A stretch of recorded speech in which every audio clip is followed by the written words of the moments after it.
ഇപ്പോൾ ഫ്രഷ് ആയിട്ടുള്ള ജ്യൂസ്, കുറച്ച് കഴിഞ്ഞാൽ കള്ള്. അതാണ് നമ്മൾ ലക്ഷദ്വീപിൽ നിന്ന് തെങ്ങിൽ നിന്ന് ചെത്തിയെടുക്കുന്ന മീര. പലരും നീര എന്ന് പറയും.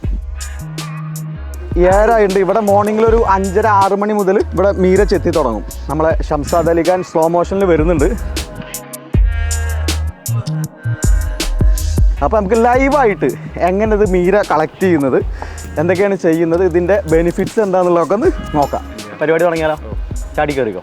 ഫോളോ ചെയ്യാൻ നടക്കരുത്. ഇതെന്ത് അല്ലേ? ഈച്ചകളും ഉണ്ട്. അപ്പോൾ അതിൻ്റെ ഒരു മധുരം എത്രയെന്ന് നമുക്ക് ഇതിൽ കണ്ടാൽ തന്നെ അറിയാം. അത് കളക്ട് ചെയ്യുന്ന ആ കപ്പ് ഉണ്ടല്ലോ, അത് കെട്ടി വെച്ചിട്ടുണ്ടാവും. അത് മെല്ലെ ഊരി മാറ്റുന്നു. ഇതിൻ്റെ കത്തി കണ്ടോ, വളരെ ഷാർപ്പായിട്ടുള്ളതാണ്. പുതിയൊരു പൂക്കളൊക്കെ കട്ട് ചെയ്യണമെങ്കിൽ, അല്ലെങ്കിൽ കുറച്ച് കനമുള്ളതൊക്കെ കട്ട് ചെയ്യണമെങ്കിൽ ഈ കത്ത് ഉപയോഗിക്കും. അതാ നമ്മുടെ നൈഫ് കത്തി. നീര ഊറി വരാൻ വേണ്ടിയിട്ട് അതിൻ്റെ മുകളൊന്ന് അരിഞ്ഞ് ക്ലിയർ ആക്കാൻ വേണ്ടിയിട്ട് ഈ കത്തിയാണ് യൂസ് ചെയ്യുന്നത്. ഇതിങ്ങനെ നീര ഊറി വരുന്നത് കണ്ടോ. ഞാൻ സത്യം പറഞ്ഞാൽ ലക്ഷദ്വീപിൽ ആദ്യം വന്ന സമയത്ത് ഇത് കുടിക്കാൻ മടിച്ചിട്ടുണ്ടായിരുന്നു. കാരണം ഇത് കള്ളാണ് എന്നാണ് എൻ്റെ ഒരു തെറ്റിദ്ധാരണ ഉണ്ടായിരുന്നത്. 8 മാസമായ കുട്ടികൾക്ക് വരെ ഇത് കുടിക്കാൻ പറ്റുന്ന അത്രയും ഫ്രഷ് ആയിട്ടുള്ളതാണ്. അതായത് ഇത് ചെത്തി ഇറക്കുമ്പോൾ വളരെ ഫ്രഷ് ആയിട്ടുള്ള തെങ്ങിൽ നിന്നും എടുക്കുന്ന ജ്യൂസാണ്. കുറേ മണിക്കൂറുകൾ വെച്ചാണ് ഇത് ഫെർമെൻറ്റേഷൻ ആയാൽ കള്ളായിട്ട് മാറുന്നത്. ഇതൊരു നാച്ചുറൽ എനർജി ഡ്രിങ്കാണ്. ഇതിൽ കാൽഷ്യം, പൊട്ടാഷ്യം, അതുപോലെ അയണൊക്കെ അത്രയും അടങ്ങിയിട്ടുണ്ട്. ഇത് നമ്മൾ വെറും വയറ്റിൽ കുടിക്കുകയാണെങ്കിൽ അത്രയും നല്ലതാണ്. ഷുഗർ സ്പൈക്ക് എന്ന് പറയുന്നത് വളരെ കുറവാണ് ഇത് ഫ്രഷ് ആണെങ്കിലും. അപ്പോൾ ഏത് ഡയബറ്റിക് പേഷ്യൻസിനും ഇത് കുടിക്കാൻ പറ്റും. ഒന്ന് ട്രൈ നോക്കാം നമുക്ക്.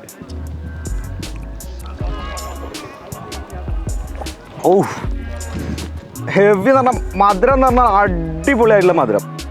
ഇത് ഒന്ന് തണുപ്പിച്ചാലുണ്ടല്ലോ ഒരു രക്ഷയില്ല അല്ലേ? തണുപ്പിച്ചാൽ സൂപ്പറാവും. കള്ളാക്കി കുടിക്കുന്നുണ്ട് ഇവിടെ ആളുകൾ. കുടിക്കുന്നു. അതങ്ങനെ ഇപ്പോൾ നമ്മളതിന് മേടിച്ചിട്ട് രണ്ട് നാൾ വയ്ക്കും. നല്ല കുടിക്കാരൊക്കെ നല്ല കിക്കാവും. കുടിയന്മാർക്ക് പറ്റും അല്ലേ? അതായത് നമ്മുടെ നാട്ടിലൊക്കെ പ്രശ്നം എന്ന് പറഞ്ഞാൽ എന്താ പറയുക, ഇത് അത്രയും തെങ്ങുകളുടെ ഇതിൻ്റെ ഒരു പോസിബിലിറ്റി ഉണ്ട്. പക്ഷെ നാട്ടിലുള്ളവർക്ക് കിക്കാവണം അല്ലേ സത്യം? ഇത് മണ്ണിൻ്റെ കുടം അതുപോലെ അങ്ങനെ എന്തെങ്കിലും ആണെങ്കിൽ കാഴ്ചയിലും ആ ഒരു ഫീല് നല്ല മാറ്റം ഉണ്ടായിരുന്നു. അങ്ങനെ ആയിരുന്നു ആദ്യം മുന്നേ കുടമൊന്നും ഇപ്പോൾ കിട്ടുന്നില്ല ഇവിടെ. അതാണ് ഇപ്പോൾ. അതിൻ്റെ ഇടയിൽ അന്നമ്മയുടെ പ്രൊമോഷൻ ഉണ്ട്. ഇവിടെ കുടമൊന്നും കിട്ടുന്നില്ല എന്ന് പറഞ്ഞപ്പോൾ നല്ല മൺചട്ടിയൊക്കെ നാട്ടിൽ നിന്ന് ഇറക്കി തരാന്നതാ അന്നമ്മ പറയുന്നു. അന്നമ്മ കീ 3-4 കിലോണ്ട് ഒരു 3-4 ലിറ്റർ ചട്ടി കഴിഞ്ഞ് വിട്ട് കഴിഞ്ഞാൽ തേങ്ങ ഉണ്ടാവും. അപ്പൊ നശിക്കുന്നില്ല. എല്ലാവരും ഫോളോ ചെയ്യാൻ പറ. ഫോളോ ചെയ്ത് ഇവിടെ ലക്ഷദ്വീപിൽ വന്നാൽ, അഗത്തിയിൽ വന്നാൽ നമ്മൾ ഫ്രീ ആയിട്ട് കുറച്ച് മീര തരും.